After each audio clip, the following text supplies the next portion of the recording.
حضرت نوح علیہ السلام کے نبی بنائے جانے سے پہلے تمام قوم اللہ کی توحید اور صحیح مذہبی روشنی سے پوری طرح انجان بن چکی تھی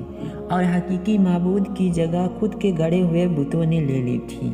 غیر اللہ اور بتوں کی پوجا کرنا ان کا شعار تھا۔ آخر اللہ کی سنت کے مطابق ان کے رشد و ہدایت کے لیے بھی انہی میں سے ایک ہادی اور اللہ کے سچے رسول نوح علیہ السلام کو مبعوث کیا گیا۔ حضرت نوح علیہ السلام نے اپنی قوم کو راہ خدا کی طرف پکارا اور سچے مذہب کی دعوت دی، لیکن قوم نے نہ مانا اور نفرت و حقارت کے ساتھ انکار کیا۔ قوم کے امیروں اور سرداروں نے ان کے جھٹلانے اور انہیں ذلیل کرنے کا کوئی پہلو نہ چھوڑا، اور ان کے امیروں اور سرداروں کو ماننے والوں نے انہی کی پیروی کے ثبوت میں ہر قسم کی توہین کے طریقے کو حضرت نوح علیہ السلام پر آزمایا۔ انہوں نے اس بات پر تعجب ظاہر کیا کہ جس کو نہ ہم پر دھن دولت میں برتری حاصل ہے اور نہ وہ انسانیت کے رتبے سے بلند فرشتہ ہیکل ہے، اس کو کیا حق ہے کہ وہ ہمارا پیشوا بنے اور ہم اس کے حکموں کو مانیں۔ وہ قوم کے غریب اور کمزور لوگوں کو جب حضرت نوح علیہ السلام کے پیچھے چلنے والے اور پیروی کرنے والے دیکھتے تو گھمنڈ بھرے انداز میں ذلیل سمجھ کر کہتے، ہم ان کی طرح ہیں کہ تیرے فرمان پر چلنے لگے اور تجھ کو اپنا سردار مان لیں کہ جس کی پیروی کی جائے۔ وہ سمجھتے تھے کہ کمزور اور پست لوگ نوح علیہ السلام کے اندھے مقلد ہیں، نہ ان کے پاس کوئی سمجھ ہے اور نہ یہ ہماری طرح اونچی پرکھی رائے سے کام لیتے اور نہ اتنا شعور ہے کہ حقیقت حال کو سمجھ لیتے ہیں، اور اگر وہ حضرت نوح علیہ السلام کی بات کی طرف کبھی توجہ بھی دیتے تو ان سے اصرار کرتے کہ پہلے ان قوم کے پست اور غریب لوگوں کو اپنے پاس سے نکال دیں، تب ہم تیری بات سنیں گے، کیونکہ ہم کو ان سے گھن آتی ہے اور ہم اور یہ ایک جگہ نہیں بیٹھ سکتے۔ حضرت نوح علیہ السلام اس کا ایک ہی جواب دیتے کہ ایسا کبھی نہیں ہوگا، کیونکہ یہ اللہ کے مخلص بندے ہیں، اور اگر میں ان کے ساتھ ایسا معاملہ کروں جس کی تم خواہش رکھتے ہو تو اللہ کے عذاب سے میرے لیے کوئی پناہ گاہ نہیں ہے۔ میں اس کے دردناک عذاب سے ڈرتا ہوں۔ اس کے یہاں اخلاص کی قدر ہے، امیر و غریب کی وہاں کوئی سوال نہیں ہے۔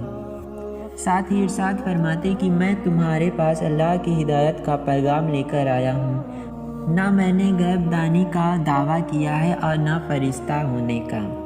اللہ کا برگزیدہ پیغمبر اور رسول ہوں، اور دعوت و ارشاد میرا مقصد ہے۔ اس کو سرمایہ دارانہ بلندی، غیب دانی یا فرشتہ ہیکل ہونے سے کیا واسطہ؟ قوم کے یہ کمزور اور غریب لوگ جو اللہ پر سچے دل سے ایمان لائے ہیں، تمہاری نگاہ میں اس لیے حقیر و ذلیل ہیں کہ وہ تمہاری طرح دھن دولت والے نہیں ہیں، اور اس لیے تمہارے خیال میں یہ نہ خیر حاصل کر سکتے ہیں اور نہ سعادت، کیونکہ یہ دونوں چیزیں دولت و حسمت کے ساتھ ہیں، نہ کہ غریبی اور اخلاص کے ساتھ۔ سو واضح رہے کہ اللہ کی سعادت و خیر کا قانونی ظاہری دولت و حسمت کے تابع نہیں ہے، اور نہ اس کے یہاں سعادت اور ہدایت کا حاصل کرنا اور پانا سرمایہ کی رونق کے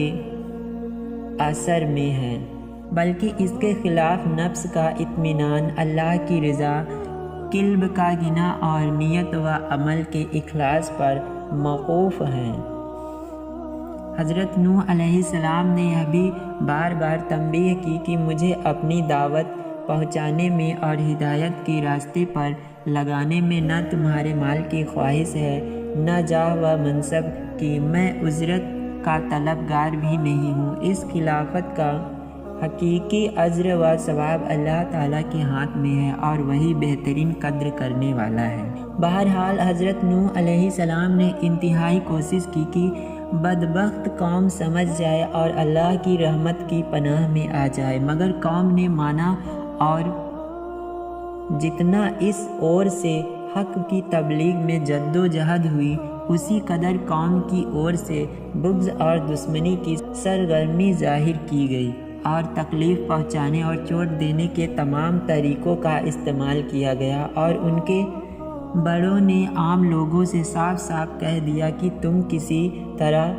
بدھ، سوا،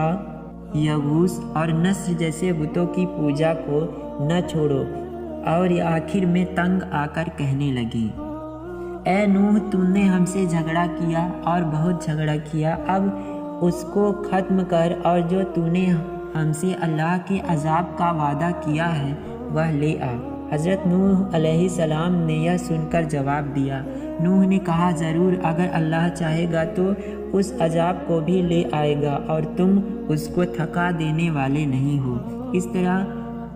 جب قوم کی ہدایت سے پہلے حضرت نوح علیہ السلام بالکل مایوس ہو گئے اور اس کی باطل پرستی، ضد اور ہٹھ دھرمی ان پر واضح ہو گئی، اور قرآن کے مطابق 950 سال تک برابر کی جا رہی دعوت و تبلیغ کا ان پر کوئی اثر نہیں دیکھا گیا، تو بہت زیادہ ملول اور پریشان خاطر ہوئے۔ تب اللہ تعالیٰ نے ان کو تسلی کے لیے فرمایا، اور نوح علیہ السلام پر وحی کی گئی کہ جو ایمان لے آئے وہ لے آئے، اب ان میں سے کوئی ایمان لانے والا نہیں ہے، پس ان کی حرکتوں پر غم نہ کر۔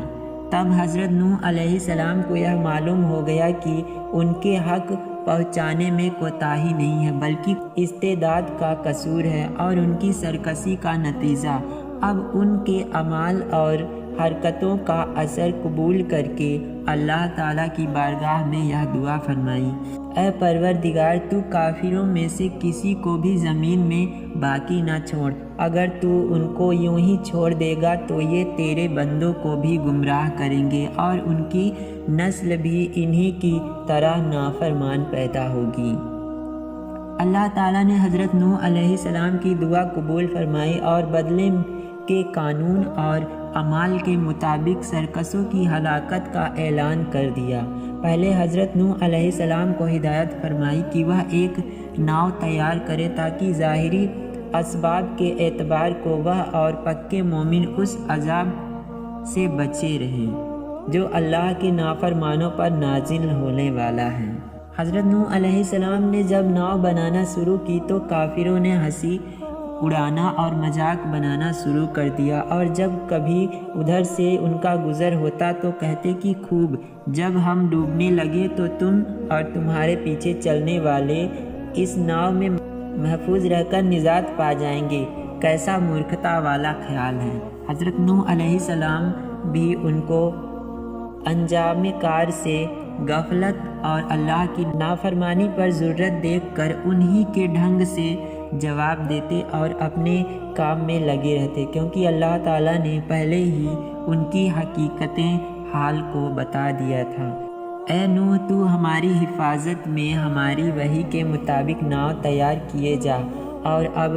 مجھ سے ان سے متعلق کچھ سوال نہ رہے، یہ بے شک ڈوبنے والے ہیں۔ آخر نوح کی ناؤ بن کر تیار ہو گئی۔ اب اللہ کے وعدے کا وقت قریب آیا، اور حضرت نوح علیہ السلام نے ان کی پہلی نشانی کو دیکھا جس کا ذکر ان سے کیا گیا تھا، یعنی دھرتی کے نیچے سے پانی کا چشمہ ابلنا شروع ہوا۔ تب اللہ کی وحی نے ان کو حکم سنایا کہ ناؤ میں اپنے خاندان والوں کو بیٹھنے کا حکم دو، اور تمام جانداروں میں سے ایک کا ایک جوڑا ناؤ میں پناہ لے ناؤ میں سوار ہو جائے۔ جب اللہ کی وحی کی تعمیل کی گئی تب